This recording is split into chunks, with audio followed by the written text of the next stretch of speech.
ॐ ज्ञानातिमिरान्धस्य ज्ञानञ्जनशलाकया चक्षुरुन्मीलितं येन तस्मै श्रीगुरुवे नमः। नमः विष्णुपादाय कृष्णप्रेष्ठाय भूतले श्रीमते भक्तिवेदान्त स्वामिनिति नामिने। नमस्ते सारस्वते देवे गौरवाणी प्रचारिणे निर्विशेष शून्यवादी पाश्चात्यदेशतारिणे नित्यानंद नमस्तुभ्यं प्रेमानंदप्रदायिने कलौ कल्मषनाशाय जानवापतये नमः।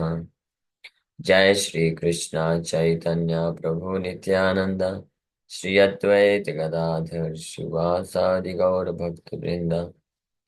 हरे कृष्णा कृष्णा कृष्णा हरे हरे, हरे राम राम राम हरे हरे। हरे कृष्णा। सो आप सभी भक्तों का हार्दिक स्वागत है आज के श्री चैतन्य चरितमृत से गौर कथा में।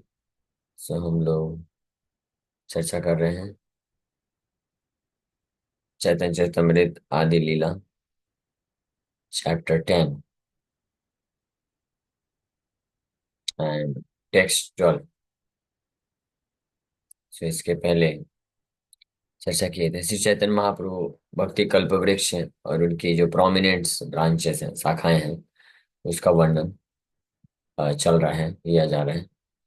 सो जो एक मुख्य शाखा वो है श्रीवास ठाकुर के जो शाखा है उनका परिवार। द्विशाखा रूप शाखा तांसवर गणन यार ग्रहे महाप्रभुर सदा संकीर्तन।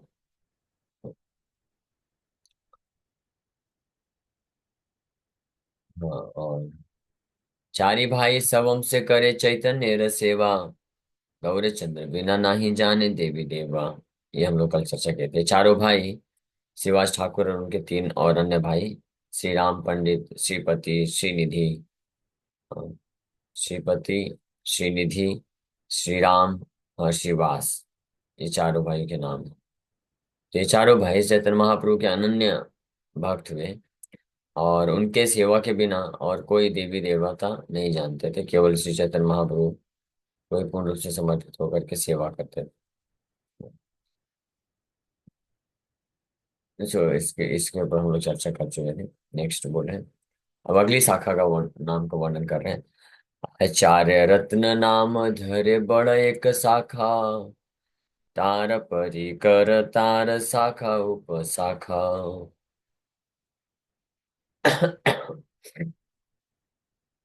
Another big branch was Acharya Ratna and his associates were sub branches.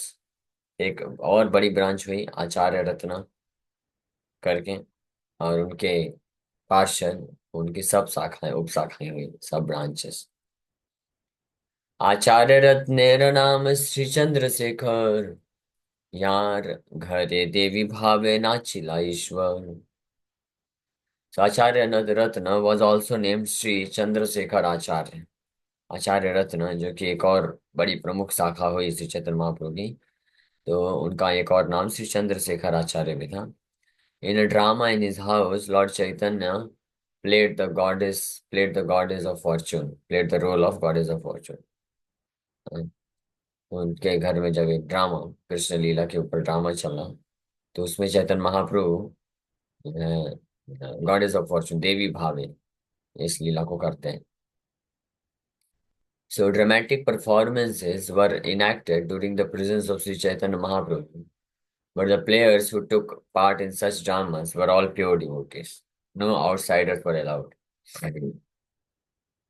So dramatic performance के थ्रू, यानी ड्रामा के थ्रू भगवान कृष्ण की लीलाओं को प्रकट करना, ये भी एक, this is also one of the method by which Krishna consciousness is propagated. ये भी एक तरीका होता है जिसके माध्यम से कृष्ण भावनामृत का प्रचार किया जाता है या कृष्ण की लीलाओं को प्रकट किया जाता है। लेकिन जो ड्रामा, ऐसे ड्रामा ही जो है योग्य होते हैं या एसेंशियली जो है कृष्ण के प्रति भावना को या भक्ति को प्रकाशित कर सकते हैं, विकसित कर सकते हैं, जो भक्तों के द्वारा परफॉर्म किए जाते हैं। जो भक्तों के द्वारा परफॉर्म नहीं किए जाते हैं, यानी पैसे के लिए किए जाते हैं, तो वो ड्रामा में उतना वो डिवोशनल एटीट्यूड नहीं मिल सकता है। जो पैसे तो कई प्रोफेशनल लोग भी करते हैं, तो ड्रामा वो अच्छा कर सकते हैं, लेकिन वो उतना डिवोशनली इंटरेस्टेड नहीं होता है जितना भक्तों के द्वारा जो कृष्ण लीला के ड्रामा किए जाते हैं।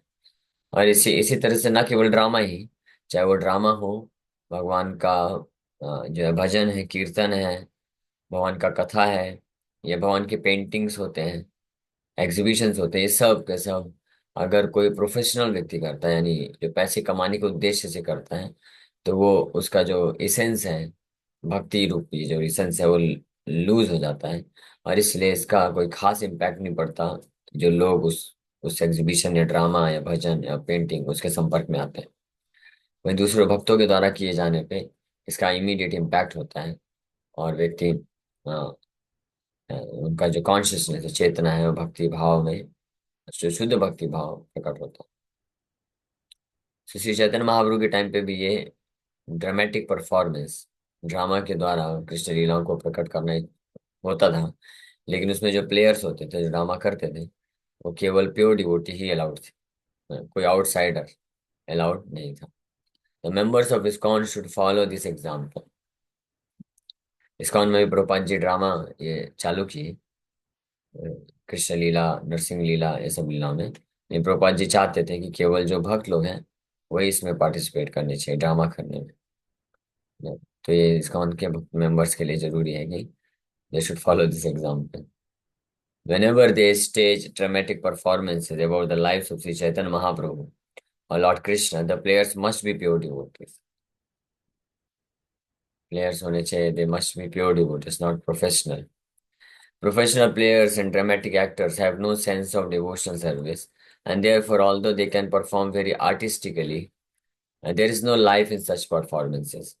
जो प्रोफेशनल प्लेयर्स होते हैं, प्रोफेशनल ड्रामेटिक एक्टर्स होते हैं, तो हालांकि वो लोग आर्टिस्टिकली बहुत अच्छे से परफॉर्म तो कर सकते हैं, but actually there will be no life in such performances. इसलिए उसका कोई खास इम्पैक्ट नहीं होने वाला है। बस फॉर द टाइम बिंग उसमें एंटरटेनमेंट हो जाएगा, मनोरंजन हो जाएगा, बस। इसलिए अब डिवोटी शुड अवॉइड सीइंग, यानी भक्तों को इस प्रकार के ड्रामा परफॉर्मेंसेस को भी देखना अवॉइड करना चाहिए, which are not performed by pure devotees, जो शुद्ध भक्तों के द्वारा परफॉर्म नहीं किए जा रहे हैं। तो मतलब कि जो ऐसे लोगों के द्वारा परफॉर्म किया जा रहा है भगवान की लीलाओं के ड्रामा, जो कि उससे कुछ मटेरियल बेनिफिट चाहते हैं, either in terms of money, या तो पैसा चाहते हैं, या अपना नेम ख्याति चाहते हैं, नेम फेम चाहते हैं, या they want to impress, impress करना चाहते हैं, इस प्रकार से। तो ये भी प्रोफेशनल तरीका हो गया। जस्ट लाइक प्रोफेशनल भागवत के जो कथाकार होते हैं, तो प्रोफेशनल तरीके से वो लोग जब भागवत कथा करते हैं तो बहुत अच्छे से मधुर तरीके से गा के, और भगवान की कथाओं को भी बहुत अच्छे तरीके से वर्णन करते हैं, वर्णन करते हैं उसमें। जो है कई बार तो लोग रोते भी हैं, ये सब भी करते हैं, लेकिन बिकॉज अल्टीमेट उनका पर्पस क्या होता है, उद्देश्य क्या होता है, कि वो इसलिए करते हैं ताकि उससे उससे उनको कुछ प्राप्त हो सके, भौतिक लाभ प्राप्त हो सके, पैसे कमाने के लिए, नाम कमाने के लिए। तो इसलिए उसमें there is no life, because there is no sense of devotional service. Krishna की सेवा का कोई भाव नहीं होता है, और जीवन नहीं होता उसमें, the life of Krishna consciousness is not there. तो इसलिए इसका कोई फिर मतलब नहीं है, और डिवोटीज शुड अवॉइड दिस। और वहीं दूसरी ओर अगर कोई भक्त है, शुद्ध भक्त है, यानी उसको कृष्ण का सेवा करने का भक्ति का भाव है, तो he may not be so expert, उतना एक्सपर्ट हो सकता है ना हो गाने में या कथा करने में, या यहाँ पे ड्रामा की बात चल रही है तो उतना अच्छा एक्सपर्ट तरीके से ड्रामा ना कर पाए, बट स्टिल उसमें जो है कृष्ण कॉन्शियसनेस होने के कारण, लाइफ होने के कारण, वो इम्पैक्ट डालेगा। और जो Srila Bhakti Saraswati Thakur use to refer to such an actor as yatra डले Narada, which means farcical, farcical Narada. हाँ, इसका क्या अर्थ है, फारसिकल नारद? हंसी का, अच्छा, विनोदपूर्ण नारद। ये आप जैसे देख सकते हैं कि जो ऐसे भगवान के संबंधी जो मूवीज बनाई जाते हैं उसमें नारद मुनि, जिनको जो नारद मुनि बनते हैं, तो वो बहुत ड्रामेटिक एक्टर्स तो बहुत अच्छे अच्छे होते हैं वो, लेकिन उनका परफॉर्मेंस, वो लोग परफॉर्मेंस जो करते हैं उसमें नारद मुनि का वास्तविक जो एक्चुअल पर्सनैलिटी है वो बाहर नहीं आता है। नारद मुनि उसमें जस्ट एक, जैसे लोग इंटरटेन्ड होते हैं, इस प्रकार से दिखाया जाता है। सो यात्रा डले नारद, श्रील भक्ति ठाकुर बोला करते थे, farcical Narad. Sometimes an actor in a drama plays the part of Narad Muni, although in his private life he is not at all like Narad Muni, because he is not a devotee. भक्त नहीं होता, शुद्ध भक्त नहीं होता। तो नारद मुनि का ड्रामा जरूर करता है, एक्टिंग करता है, लेकिन नारद मुनि की जैसे उसका प्राइवेट लाइफ जीवन नहीं होता है। Such actors are not indeed in dramatic performances about the lives of Sri Chaitanya Mahaprabhu and Lord Krishna. So not needed. Such actors are not needed in dramatic performances about the lives of Sri Chaitanya Mahaprabhu and Lord Krishna. इनका जरूरत नहीं है, इसीलिए those who are devotees in true sense, they should not take interest in seeing dramas, performance of dramas by those people whose private life and drama life is different. ड्रामे में तो कुछ act करते हैं, they act like devotees, but in private life they are not at all devotees. तो इसलिए ये जो पास टाइम्स हैं ड्रामा के द्वारा, ये शुद्ध भक्त लोग करते थे, चैतन्य महाप्रभु के टाइम पे भी करते थे और बाद में भी करते थे। शिला भक्ति सिद्धांत ठाकुर महाराज भी कराते थे, शिला प्रभुपाद भी इंट्रोड्यूस किए और ड्रामा के द्वारा पास टाइम्स कृष्ण के करवाते थे, लेकिन केवल भक्तों के द्वारा। Shri Chaitanya Mahaprabhu used to perform dramas with Advaita Prabhu, Shrivas Thakur and other devotees in the house of Chandrashekhar, Chandrashekhar Acharya या आचार्य रत्न, who is one of the big branch. So the place where Chandrasekhar's house was situated is now known as Brajapattan. Brajapattan. Srila Bhakti Siddhanta Saraswati Thakur established the Sri Chaitanya Math at this place. तो चंद्रशेखर आचार्य का जो घर है, उस स्थान को आज ब्रजपट्टना, ब्रजपट्टन के नाम से जाना जाता है। वहां पे श्रील भक्ति सरस्वती ठाकुर प्रभुपाद श्री चैतन्य मठ, गौड़ी मठ की स्थापना किए थे। So when Sri Chaitanya Mahaprabhu decided to accept the renounced order of life, Chandrasekhar Acharya was informed of this by Sri Nityananda Prabhu, and therefore he was present when Lord Chaitanya accepted sannyas from Keshav Bharati in Katwa. So जब श्री चैतन्य महाप्रभु decide किया कि संन्यास लेना है, तो उन्होंने बस अपने बहुत ही कुछ चुनिंदा, सम सेलेक्टेड एसोसिएट्स, चुनिंदा पार्षदों को ही ये इन्फॉर्म किए थे कि very soon I am going to take sannyas, कि बहुत जल्द मैं संन्यास लेने वाला हूँ। उसमें से एक नित्यानंद प्रभु थे और दूसरे जो है चंद्रशेखर आचार्य भी थे। और जब चैतन्य महाप्रभु संन्यास ले रहे थे तो कटवा में केशव भारती से संन्यास लेते वक्त आचार्य चंद्रशेखर आचार्य भी उपस्थित थे। It is he who first spread the word in Navdeep of Lord Chaitanya accepting संन्यास। और चंद्रशेखर आचार्य ही वो पहले व्यक्ति थे जिन्होंने ये सूचना पहुंचाई थी नवदीप में कि चैतन्य महाप्रभु संन्यास ले रहे हैं। Shri Chandrashekhar Acharya was present during many important incidents in the past times of Lord Chaitanya Mahaprabhu. He therefore forms the second branch of the tree of Lord Chaitanya. तो चंद्रशेखर आचार्य ऐसे अनेकों लीलाएं चैतन्य महाप्रभु की हुई, उसमें वो जो प्रेजेंट थे, उपस्थित थे, इसलिए उनको जो है second branch of Shri Chaitanya tree बोला जाता है। तो पहले ब्रांच में श्रीवास ठाकुर और उनका पूरा परिवार, और दूसरा ब्रांच है चंद्रशेखर आचार्य। Now third branch, Pundarik Vidyanidhi बड़ शाखा जानी, यार नाम लय प्रभु कांदिला आपनी। So third branch, Pundrik Vidyanidhi, the third big branch, was so dear to Lord Chaitanya Mahaprabhu that in his absence, Lord Chaitanya himself would sometimes cry, Pundarik बाप हो, ऐसे ऐसे करके चिल्लाते थे महाप्रभु। पुंडरीक विद्यानिधि का जन्म बांग्लादेश में हुआ था।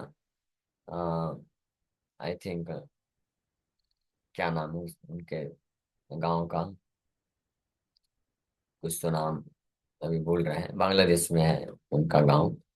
तो चैतन्य महाप्रभु जब संकीर्तन आंदोलन चालू किए गया से आने के बाद, तो समटाइम्स इन बिटवीन, कभी कभी बीच बीच में वो संकीर्तन करते करते जोर जोर से चिल्लाते थे और पुकारते थे, पुंडरीक पुंडरीक पुंडरीक। तो भक्तों को लगता था पुंडरीक पुंडरीक मतलब जो है, उनको जगन्नाथ जी का भी एक नाम है पुंडरीक, कृष्ण का भी नाम है पुंडरीक। तो सोचते थे कि कृष्ण को पुकार रहे हैं, लेकिन पुंडरीक है बाप, पुंडरीक बाप विद्यानिधि, पुंडरीक विद्या ऐसे चिल्लाते तो भक्तों को समझ में आता था, लगता कोई महान भक्त है जिनको महाप्रभु पुकार रहे हैं। तो पूछते थे कि कौन है कौन है, तो महाप्रभु बोलते थे he is coming very soon, वो आ रहे हैं, जल्दी आ रहे हैं, तो जल्द आने वाले हैं। वैसे करके तो इतने, ही वॉज सो डियर। ये कौन थे? ये वृषभानु के अवतार हैं, पुंडरीक विद्यानिधि, यानी श्रीमती राधा रानी के पिताजी। और श्री चैतन्य महाप्रभु, he is in the mood of Shrimati Radha Rani. तो श्रीमती राधा रानी is feeling separation from his from her father, Pundarik Vidyanidhi. इसलिए रोते थे चैतन्य महाप्रभु और चिल्लाते थे, पुंडरीक बाप। तो ये थर्ड बिग ब्रांच हुई। लेकिन यहाँ पे एक बात ध्यान रखना है, जो कि ऑलरेडी कृष्णदास कविराज गोस्वामी शुरू में बता दिए हैं, कि ये जो अभी क्रोनोलॉजिकल में बताया जा रहा है, first branch, second branch, third branch, fourth, ऐसे करके 20th branch, 30th branch, 40th branch, ये सब जाएगा। लेकिन वो स्पष्ट बोल दिए हैं कि ये जो है कोई बड़ा छोटा नहीं है ऐसा पार्षद। ऐसा नहीं बोल सकते जो 10th ब्रांच है वो 5th ब्रांच या सेकंड ब्रांच से छोटा है या कम उनकी वैल्यू। कोई बड़ा छोटा नहीं, सब के सब इटरनल एसोसिएट हैं एंड यूनिकली श्री चैतन्य महाप्रभु से जो है रिलेटेड है। लेकिन जब वर्णन किया जा रहा है तो किसी को तो पहले किसी को तो बाद में वर्णन किया जाएगा ना।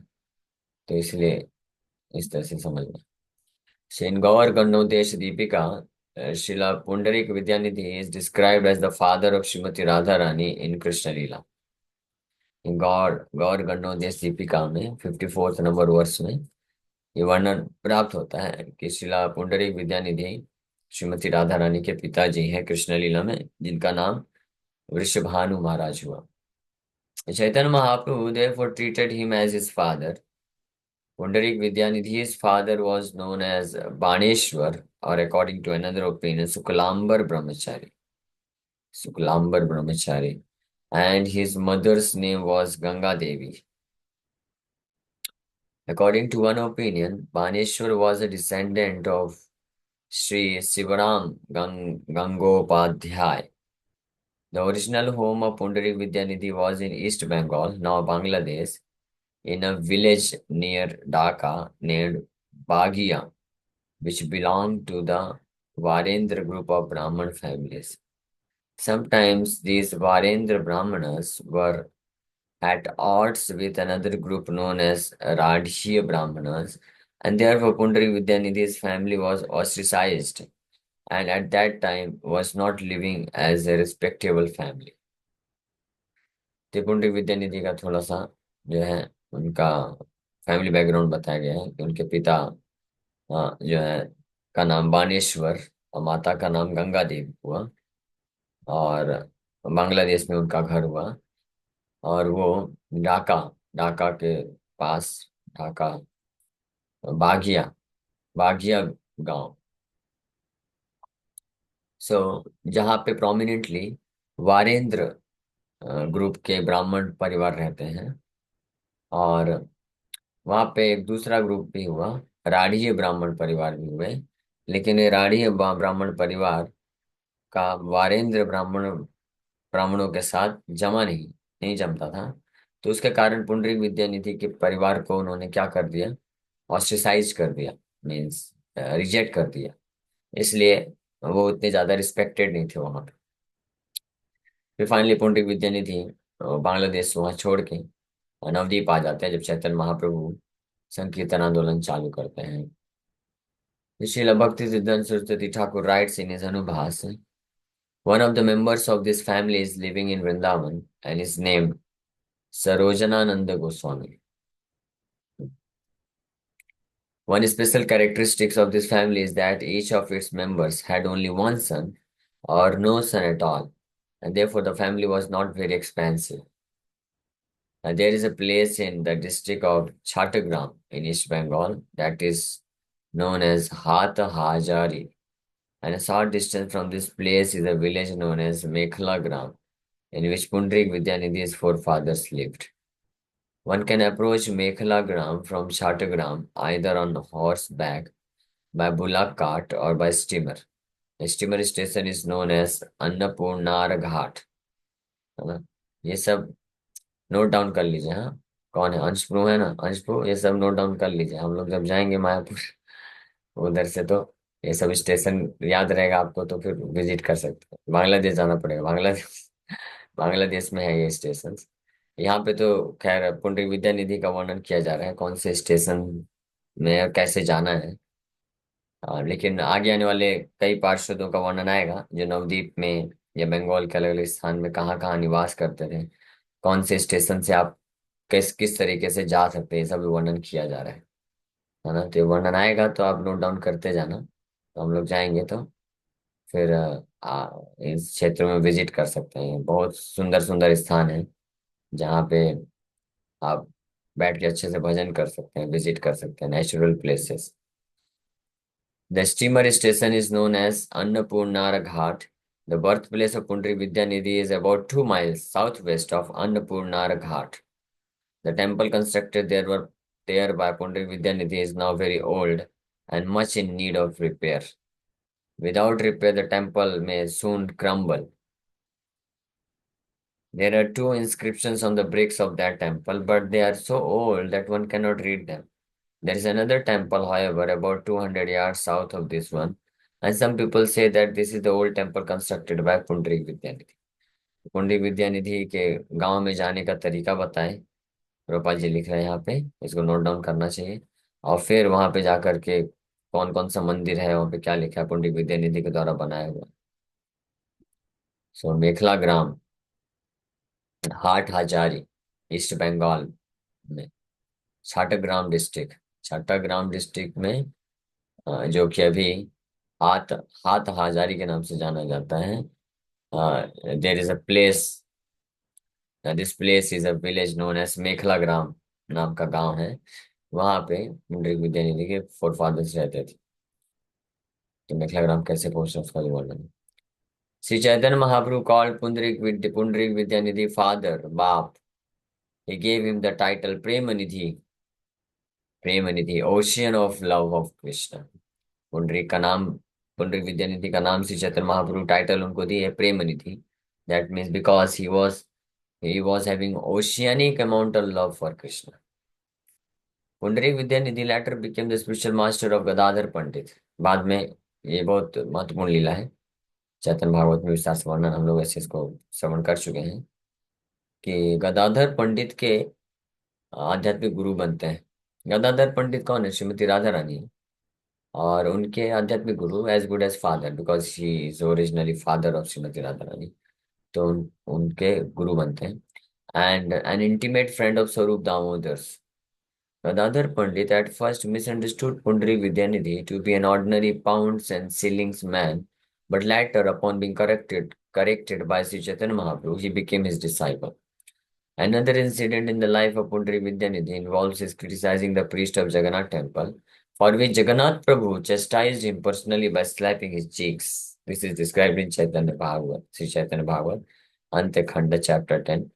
Sri Bhaktivedanta Saraswati Thakur informs us that during this time there were still two living descendants of the family of Pundrik Vidyanidhi, who were named Sri Har Kumar Smriti Tirth and Sri Krishna Kinkar Vidyalankar. For further information, one should read the dictionary known as Vaishnav Manjusa. तो इस प्रकार से पुंडरीक विद्यानिधि का ये वर्णन है। गदाधर पंडित उनके disciple बनते हैं। और एक बार एक ये लीला भी है, जगन्नाथ जी टेम्पल, जगन्नाथ टेम्पल में पुंडरीक विद्यानिधि गए तो वहाँ के पुजारी लोग को देखे कि ये लोग कुछ नियम का कानून पालन नहीं करते हैं। ये कैसे भी जगन्नाथ जी के जाके उनको गले लगा लेते हैं, उन्हीं के पास जाके सो जाते हैं, उनके ही साथ बैठ के खा लेते हैं, कुछ भी करते हैं। तो उनको थोड़ा सा वो अच्छा नहीं लगा, वो उनको डांटे, बोले कि आप कृष्ण का ऐसे कैसे पूजा कर सकते। तो जगन्नाथ जी उनके स्वप्न में आकर के उनको थप्पड़ लगाते, बोलते तुम कौन होते हो? ये मेरे मेरे जो है सखा लोग हैं। ये सखे रस में है ना, इसलिए उनको बोलते हैं आप जाओ, आप वात्सल्य रस में आप दूर जाओ। तो ये विशेष कृपा जगन्नाथ जी की प्राप्त होती है पुंडरी विद्या निधि को। एनीवे, सो ये थर्ड बिग ब्रांच, तीसरी बड़ी शाखा के रूप में पुंडरी विद्या निधि श्री चैतन्य महाप्रभु के एसोसिएट बनते हैं। ओके, समय हो गया है। अब नेक्स्ट जो शाखा, बड़ा शाखा गदाधर पंडित गोसाई, तेहो लक्ष्मी रूपा तार समा के हनाई। फिर फोर्थ ब्रांच में गदाधर पंडित आते हैं, उनका वर्णन हम लोग कल चर्चा करेंगे। Thank you very much. Hare Krishna Krishna Krishna Hare Hare, Hare Ram Ram Ram Hare. Yes, किसी भक्त का कोई प्रश्न है? हरे कृष्णा प्रभु जी, पंचांग ना। प्रभु जी, आपने और राधा रानी के जो पिताजी नेक्स्ट जन्म में थे वृष भानु जी, उनका इस जन्म में क्या नाम था, आपने बताया था?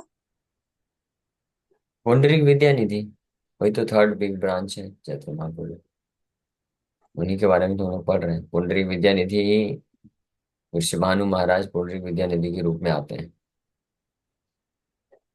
जी प्रभु जी, धन्यवाद। यस, पलक माता जी। हरे कृष्णा प्रभु जी। प्रभु जी, ये जानना जरूरी है क्या, मतलब ऐसा इंफॉर्मेशन बस सुन बस सकते हैं ना, इतना अटेंटिवली जरूरी है इसे हाँ नोट बस डाउन सुनिए, करना? नहीं नहीं अटेंटिवली सुनिए, लेकिन जरूरी नहीं है नोट डाउन करिए। ये बार बार पढ़ने से सुनने से कुछ याद भी रह सकता है तो अच्छी बात है, याद नहीं भी रहता तो नो प्रॉब्लम। ये सुनना, भगवान के महान पार्षद हैं तो इनके बारे में सुनना, it is as good as hearing about the supreme lord. जैसे कृष्ण के बारे में सुनना, कृष्ण के अलग अलग नाम, अलग अलग लीलाओं के बारे में सुनने में जो आपको फल मिलता है, हृदय का शुद्धिकरण होता है। उसी प्रकार से कृष्ण के जितने भी पार्षद हैं, शुद्ध पार्षद होते हैं, उनके नाम सुनने मात्र से हम कृष्ण प्रेम को प्राप्त कर सकते हैं। इस बात से बस सुनते जाना चाहिए। ठीक है, ओके। और कोई क्वेश्चन है किसी का? हरे कृष्ण। हरे कृष्णा प्रभु जी। हरे कृष्ण। प्रभु जी, जैसे कोई राधा रानी को पुरुष रूप में आने की क्या आवश्यकता पड़ी, मतलब उसमें कुछ कारण है कि ऐसा ही? चैतन्य महाप्रभु संन्यास लीला कर रहे हैं ना, वैराग्य विद्या सिखाने के लिए आए हैं, संन्यास लिए हैं। तो संन्यास रूप में तो माता जी के साथ नहीं रह सकते ना, तो कोई फर्क अच्छा, नहीं ये पड़ता है। जो जो ट्रांजैक्शन है, लविंग रिलेशनशिप, जो ट्रांजैक्शन होते हैं वो इस संसार के स्त्री पुरुष के जैसे नहीं होते हैं। तो डिवोशनल पे, स्पिरिचुअल आध्यात्मिक स्तर पे डिवोशनल प्लेटफॉर्म में होते हैं।